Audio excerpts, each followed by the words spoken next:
नमस्ते मनु भैया, मेरा नाम शिवराज सिंह है। एक कुछ डाउट थे। एक है जैसे कि व्यक्ति सालों साल मंदिर में जाकर पूजा करता है श्रद्धा भाव से सारी चीज़ें, फिर भी उसके अंदर का जो अगर कोई प्रेत तत्व है, नेगेटिविटी है, तो वो कट क्यों नहीं पाती है?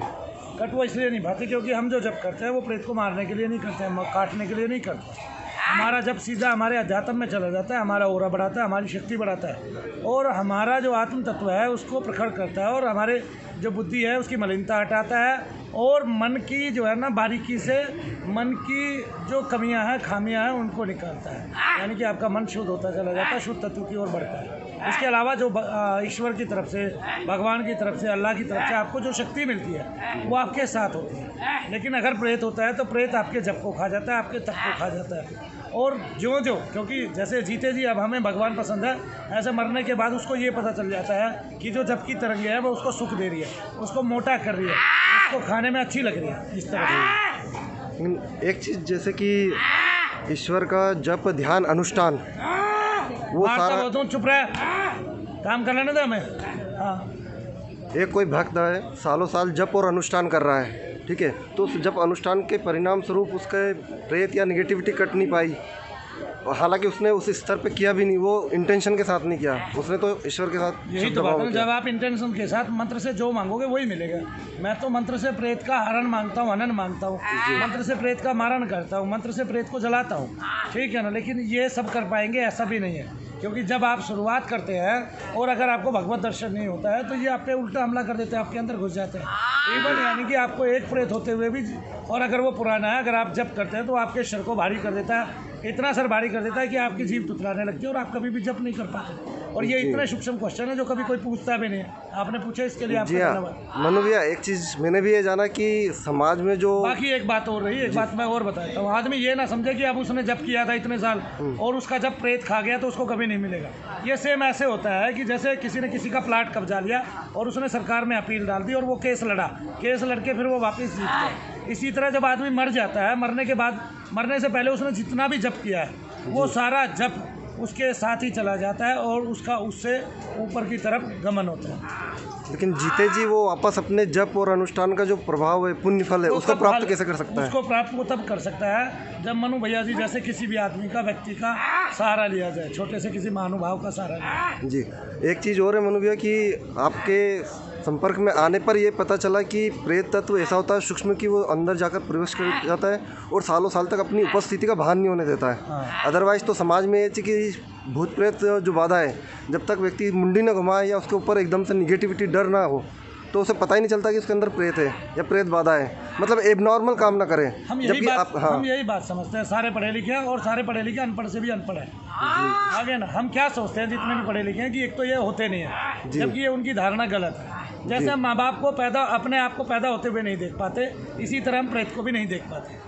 किसी ने भी ये प्रक्रिया नहीं जानी है कि वो पैदा कैसे हुआ है। अगर किसी ने जानी है वीडियो के माध्यम से तो कोई भी देख सकता है आज के युग में, लेकिन किसी ने जानी ही नहीं है ये प्रक्रिया।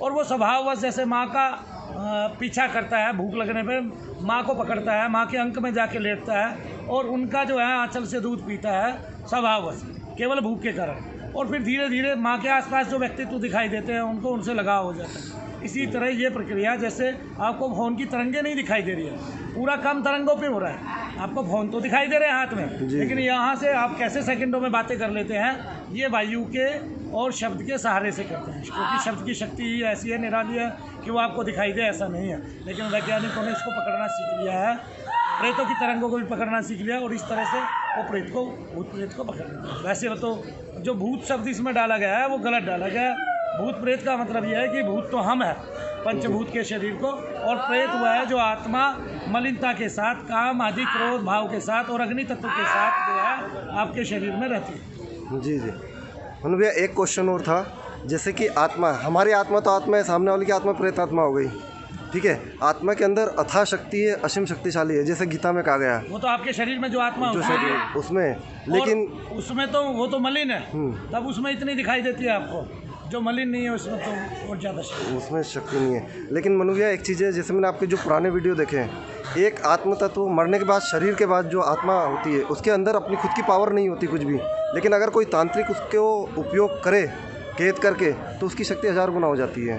वो ऐसे होती है क्योंकि शब्द जो है दुनिया को चलाता है। जैसे ओम शब्द आता है, आमीन होता है, इस तरह से हमें ये नाद और ध्वनि सुनाई देती है। ये सब शरीर के अंदर भी है, शरीर के बाहर भी है। और कहते हैं कि भगवान सूर्य से भी इस तरह की ऊष्मा, इस तरह की रश्मियाँ, इस तरह की ध्वनि तरंगे वैज्ञानिकों ने पकड़ी हैं, जिसमें ओम की ध्वनि प्रसारित होती है। उसी ध्वनि तरंगों से ये पूरा संसार चलता है। शब्द से ही सब कुछ जागता है, शब्द नहीं है तो कुछ नहीं है, और शब्द के बिना सब कुछ सोयामान रहता है। तो जो सोहम की ध्वनि है, जो ओम की ध्वनि है, जो प्रणवनाद है, वो हमारे सबके शरीर में होता है। उसी से सब उत्पन्न होता है, उसी में सब समा जाता है। जी जी। आपने क्या क्वेश्चन पूछा था?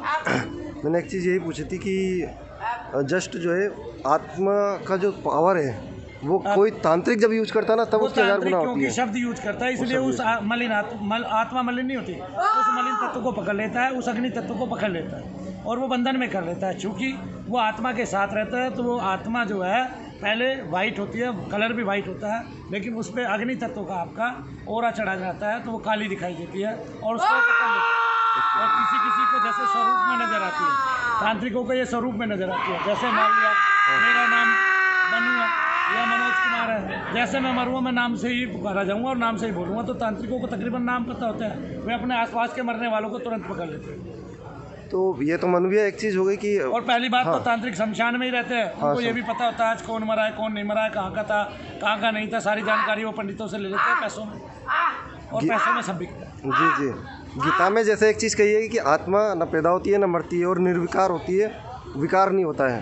लेकिन जो चीज़ है आपने जैसा चीज़ बताया शास्त्र तो उसको मैंने तो अध्ययन बार-बार शरीर मिलता रहता है। हाँ, अब ये चीज़ है कि व्यक्ति जब मरता है तो उसकी जो आत्मा होती है, तो व्यक्ति के अंदर के जितने संस्कार है, उसके जो इमोशंस है, उसके जो विकार है, मोह माया क्रोध, वो सब आत्मा के साथ भी वैसे वैसे ही चिपके होते हैं कहीं ना कहीं। वही तो अग्नि तत्व है, वही अग्नि जिसके नहीं तत्व है। चिपके होते वो तो ऊपर जाएगी पूरी की पूरी। बात क्या है, हम जीते जी भगवान का भजन उतनी शिद्दत से नहीं करते, हमें केवल भगवान का भजन शिद्दत से करना चाहिए और समझ के करना चाहिए कि जैसे हमारे लिए प्राण जरूरी है, श्वास लेना जरूरी है, उतना ही जरूरी है हमारे लिए ईश्वर है, भगवान। और हमें क्योंकि प्राण भी वही दे रहा है, और हमें उस प्राण की खोज करनी चाहिए कि वो प्राण आखिरकार आ कहाँ से रहे। ठीक है, क्योंकि अगर हम अपनी इच्छा से लेते तो इच्छा से त्याग कर देते कभी भी। जी बिल्कुल। एक आखिरी क्वेश्चन था जस्ट कि हिंदू समाज जो है, हम लोग अधिकतर अपनी धर्म के प्रति आस्थावान नहीं है। इसलिए नहीं है क्योंकि हम इतने दिन रात पूजा करते हैं, सैकड़ों हर एक देवी देवता की पूजा करते हैं, लेकिन फिर भी जो है हमारे अंदर वो इंटरनल पावर क्रिएट नहीं हो पा रही है। और जबकि क्रिएट हो सकती है, हम तो देवी देवताओं का भजन करते हैं, हम देवी देवताओं में भेद करते हैं। जब हम भेद नहीं करेंगे, क्योंकि वो एक ही तत्व है, जैसे मनु भैया, मनोज कुमार, ठीक है, और बचपन से लेके अभी तक बहुत सारे नाम, कोई भगत जी कहेगा, महाराज जी कहेगा, कोई गुरु जी कहेगा, कोई मौलवी साहब भी कह देगा, कोई पीर साहब भी कह देगा, कोई कुछ भी कहेगा।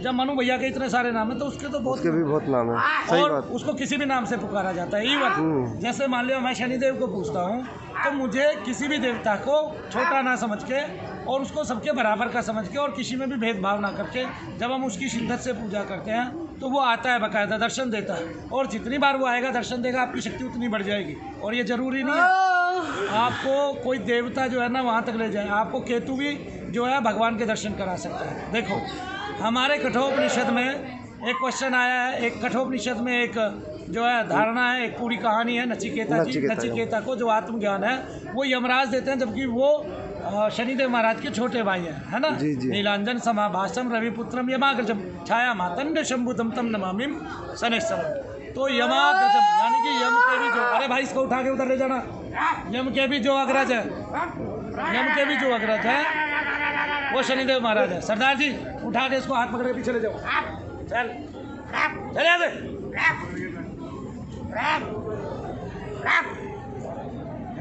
छोड़ दो जी। भैया एक प्रश्न है। हाँ बोलिए। आत्मा है, हर ग्रंथ में बात ये लिखी गई आत्मा अमर होती है, उसको न तो कोई पकड़ सकता है, न काट सकता है, न मार सकता है, तो फिर ये पकड़ क्यों लेते हैं? कारण क्या? आत्मा तो अमर है, तो अमर का मतलब वो हमेशा के लिए अमर रहेगी। हाँ तो वो उसको काट थोड़ी ना पा रहा है, मार थोड़ी ना पा रहा है, ना जला पा रहा है। हाँ। वो उसको उसके साथ जो मन बुद्धि की मलिनता है, जो अग्नि तत्व है साथ, जैसे 5 तत्वों का आपका शरीर बना हुआ है, शरीर छोड़ते ही पृथ्वी तत्व इसी में रह जाता है, ठीक है ना, जल तत्व भी इसी में रह जाता है, ठीक है। अब रहा वायु, अग्नि और आकाश। आकाश आकाश में मिल जाता है, वायु वायु में मिल जाती है, आकाश आकाश में, आकाश आत्मा का जो है असली वर्ण है, और इसके अलावा जो अग्नि तत्व रहता है जिसमें काम क्रोध मद लोभ मोह रहते हैं, इच्छाएं रहते हैं, वो जागृत अवस्था में रहता है। उसी से उस आत्मा पे एक मलिनता का गिलाफ चढ़ा होता है, काला जिसको बोलते हैं। इसलिए जब हम किसी को देखते हैं कि ये वाइट हो गया, हम वाइट ही तो करते हैं। जैसे किसी भी आत्मा को हम मोक्षधाम में भेजते हैं तो वहाँ पे नाम सुनते सुनते वहाँ पे कौन है, मोक्षधाम में कौन बैठा हुआ है, हमारा मोक्षधाम कैसा है, हमारे मोक्षधाम में वो सब आत्माएं हैं जो केवल नाम लेती रहती है। इनको नाम पसंद आ गया, जैसे प्रीतम भैया जिनको हमने यहाँ से तैयार करके भेजा, और बहुत सारे ऐसे आपने देखा होगा। हमारे पास कोई भी आदमी पुष्टि करने वाला आता है, वो रात में जप करने लगता है, या बहुत सारे लोग जप करते रहते हैं। तो वो जप करते करते वो जो मलिन आत्माएं हैं उनको भी इतना शुद्ध कर देती है कि वो अपनी मलिनता त्याग के श्वेताकार धारण कर लेती है। फिर ना वो किसी तांत्रिक की पकड़ में आती है, ना कोई उनसे काम करा सकता है। एक प्रश्न और है कि आत्मा जब कोई किसी के अंदर आती है तो वो बताती है कि मेरा नाम ये है, मेरा परिवार ये है। चालू है ये? हाँ चालू है। बुद्धि हमेशा जो बुद्धि होती है ये याद करने की क्षमता बुद्धि के पास होती है, तो आत्मा को याद कैसी होती चीज़, या आत्मा एक माध्यम बनती है बुद्धि का याद करवाने की क्षमता? कौन सी बुद्धि? ये जब तो शरीर सो जाता है, जब शरीर सो जाता है तो मन और बुद्धि सो जाते हैं। हाँ, आत्मा तो हमेशा जागृत है। करने की कैसे क्षमता पता किसमें है? चलेगा? आत्मा में है या बुद्धि में है? कैसे पता चलेगा आपको? सब तो आत्मा से ही जुड़े हुए हैं ना। हाँ जी, हाँ। आपको कैसे पता चलेगा? जैसे आप सोए हुए हैं, आपका नाम क्या है? कपिल है। कपिल। आप सोए हुए हो, शरीर तो सोया हुआ है, लेकिन कपिल कपिल करेंगे हम तो कौन जागेगा? सबकॉन्शियस माइंड, एक अचेतन मन। वो तो बात मानी मैं आपके, मेरा ये समझ में नहीं आ रहा है कि जैसे आत्मा है, जब आपने मन से धारण किया, बुद्धि बुद्धि में धारण किया, लेकिन बुद्धि को भी जगाने वाला कौन है?